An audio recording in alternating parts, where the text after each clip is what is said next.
Hey, everybody. Thanks for tuning in to the show, Brent and Friends, Nonsense and Trends. I'm actually here with a friend, Jim Plemons. What's up? What's up? What's up, Jim?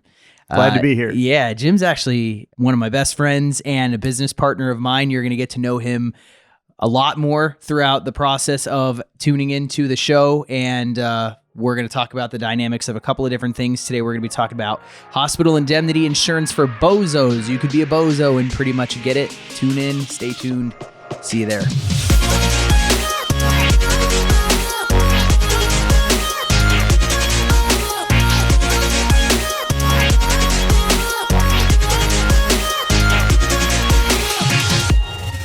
All right, everybody. Well, here we are, and just talking about hospital indemnity insurance for BOZOS. It's pretty easy to understand. This stuff's not that complicated, and we just want to make sure that everybody kind of understands. We deal with a lot of senior population community of people who are primarily our clients, right? And, this is usually a really, really good fit. A lot of people hear hospital indemnity insurance. They don't really know what that means.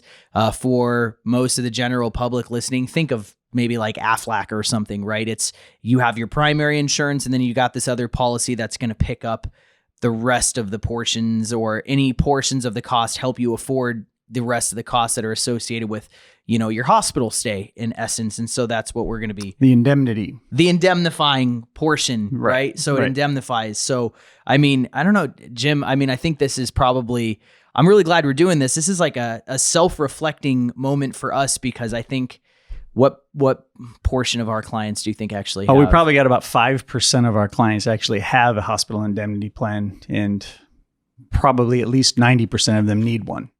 I would say if we have people on Medicare Advantage plans, I would say 100% of them probably should have one. Right.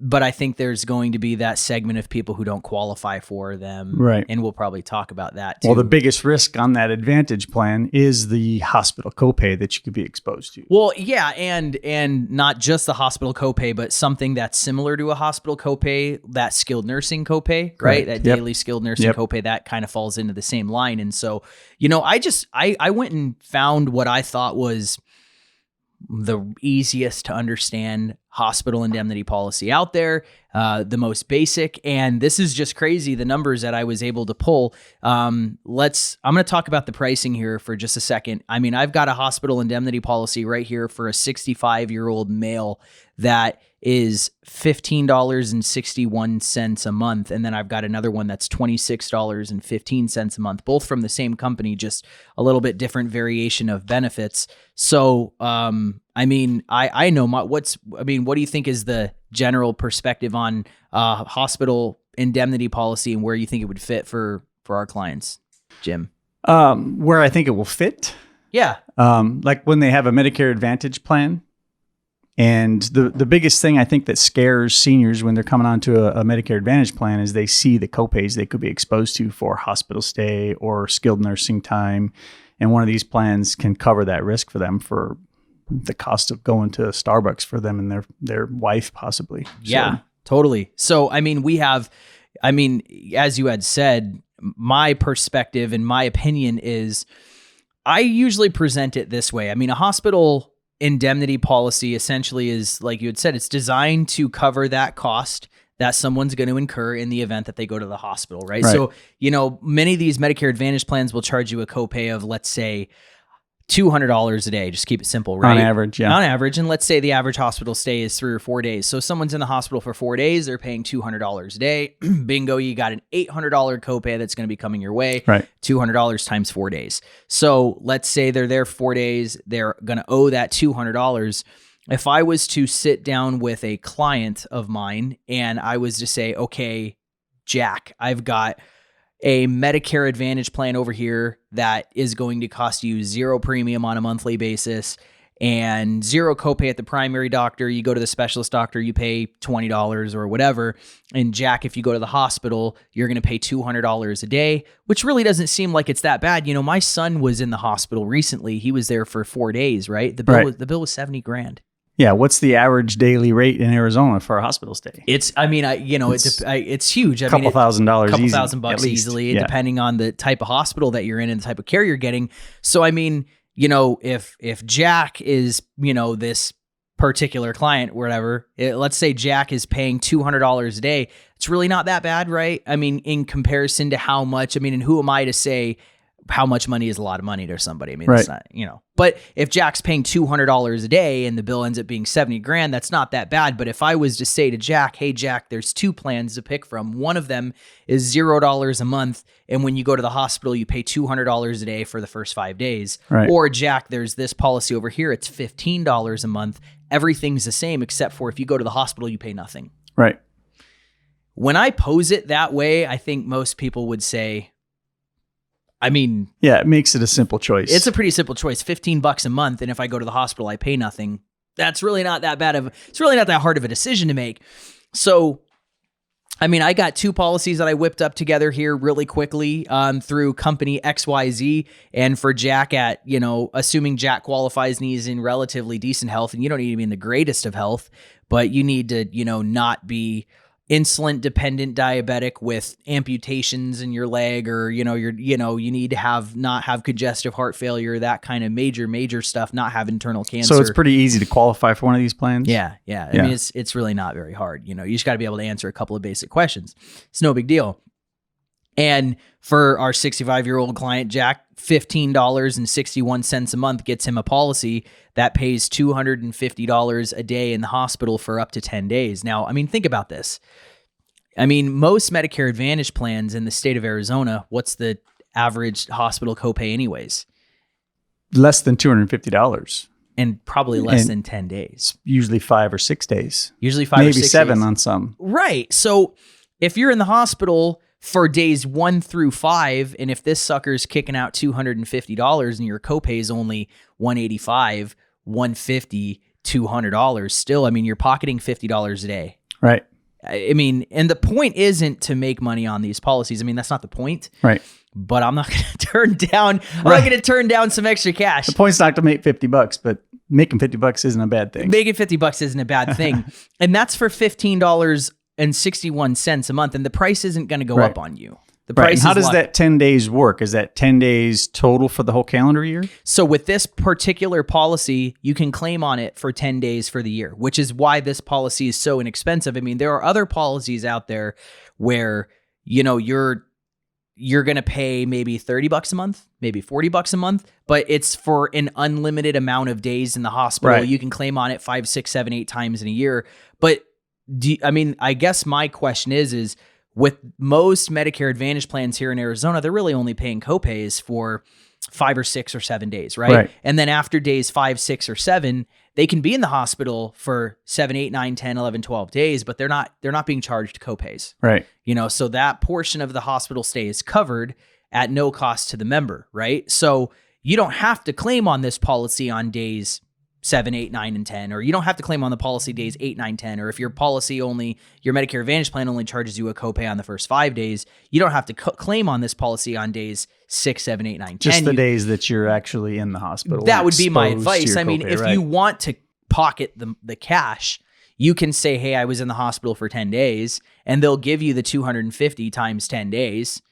So they're gonna give you that $2,500, right? Even though your copay is only amounted to much less than 20. So you can claim on and receive the whole thing, but you've used up your benefit for the year, right? But there are other policies that. So if you find yourself back in the hospital a second time, you've got no benefit, no dice for the rest of the year on this particular plan. But the reason why I like this plan is because the honest truth is there are people who spend more than 10 days in the hospital throughout the period of a year. Sure, that happens. But if it's one consecutive stay, again, your Medicare Advantage plan isn't going to charge you a copay after days 5 or 6 or 7 or whatever. Right. So you kind of have that safety net there. And at the same time, if you're healthy enough to say no to all of these medical questions on this plan, then it's unlikely that you're going to have multiple hospital stays throughout the year. Right. Like 1, 2, 3, 4 different hospital stays. So I just don't see it being likely that you're going to exhaust the 10 days a year. Right. So if the average hospital stay is 2 or 3 nights, which is pretty average, which is what Medicare says, a 10-day plan is going to give you 3 trips to the hospital, approximately covered in most on cases. an annual basis. Yeah. And there's other things to consider, like these Medicare Advantage plans, they have out-of-pocket maximum caps for the year. So once your copays out of your pocket have reached a certain dollar amount, then you've reached that limit where you're not going to be responsible for any costs for the rest of the year. So, I mean, in my eyes, this is a really inexpensive plan. And this plan also comes with a $200 ambulance benefit rider that you get to use 3 times a year. So if you are getting a ride in an ambulance, you have a copay with your Medicare Advantage plan. This plan is going to say, hey, we're going to pay $200. Which for some plans, that covers the whole copay. For some plans, that covers the whole copay. Actually, for some plans, I think it leaves like $25 left over. Right. And then there are other plans out there where the copays may be like $225. Right. You know, I built another policy with the same company, all the same benefits, except for I added a skilled nursing benefit rider on there. And that skilled nursing benefit rider is going to give you an additional $120 a day in the skilled nursing facility for 20 days after your 20th day so you got a 20-day elimination period, and then it'll pay for 20 days. And that extra skilled nursing facility rider costs $10 a month, but it'll give you $120 a day for up to 20 days. So 120 times 10 is 1,200 times 20 is, $2,400 essentially, right? So this is paying for the skilled nursing when they're responsible for it. Exactly. It helps cover that expense. Because with most MAPD plans, how's skilled nursing work, right? Most of them, you don't start paying until 3 weeks, 20 days, right? 20 days in. So there are some out there that do charge you a small copay on like days 1 through 20, but most of the Medicare Advantage plans around there, it's pretty much industry standard for the most part that you're going to have a $0 copay days 1 through 20. Then on days 20, you're going to have to start paying. And that's when a lot of people in the skilled nursing facility, the billing people are going to start going to your room and trying to get you dressed and get you ready to leave because they know that you're going to be on the hook for a big copay. They know that they're probably not going to get that copay. And that's when I've had several clients actually call me because they're being encouraged to leave. And they don't feel comfortable leaving. And they don't feel comfortable leaving. They're not ready to leave yet. Right. But guess what? If they stay, they're going to have a big copay, and it's going to be $120 a day copay, $175 a day copay. You stay there for a week times $175, $120. I mean, that's a lot of money out of that person's pocket. Well, you can comfortably for $10 extra a month say, don't worry about it. I'm willing to stay. I have another policy that's going to help pay on top of the $250 a day for the hospital for 10 days, on top of the ambulance rider at $200. That policy is only $26 a month. And again, it's not my place to say $26 a month is not a lot of money for you. Right. But $26 a month is really affordable and achievable in comparison to that $120 a day in the skilled nursing, or that $200 a day in the hospital, or that $200 ambulance ride. I mean, at $26 a month, if you land in the hospital for one night and you took an ambulance to get there, this policy has paid for itself. Oh, yeah. I mean, for sure. So I think that this could just be an opportunity for our own self-reflection, because we probably haven't done the more we talk about it, the more I feel bad for not putting this on more people. Right. I think there are a whole lot of our clients who actually need this. And I think it's just us not necessarily doing the best job as professionals of making sure that our clients actually have this. And there are some policies that are not as good as others, and some that are not as inexpensive as $15 a month. I mean, it's really expensive. I mean, but at minimum, if you're not at least educating your client to understand that, hey, for $15 a month, I can get you a policy that's going to give you a lot of this extra coverage where you have that exposure. It's not our job to make our clients purchase something like this. No. But it is our job to educate them. If we educate our clients, then you never have to sell them a thing. That's the see, where'd you get that? I don't know. I saw it somewhere on the internet. You saw it somewhere. You might actually, right. You may have saw it somewhere on the internet. It's actually the tagline on our website, on www.theturning65advisor.com. Educate your clients. You'll never have to sell them a thing. The idea is that if we make sure our clients understand what options are available for them and help them kind of see the forest through the trees. Like, look, this isn't just an insurance product that you purchase. Here's the value. Here's the benefit. Let's look at the math. Remember, you say to John, hey, John, I've got this Medicare Advantage plan at $0 a month. Now, imagine if there was a Medicare Advantage plan that was $15 a month.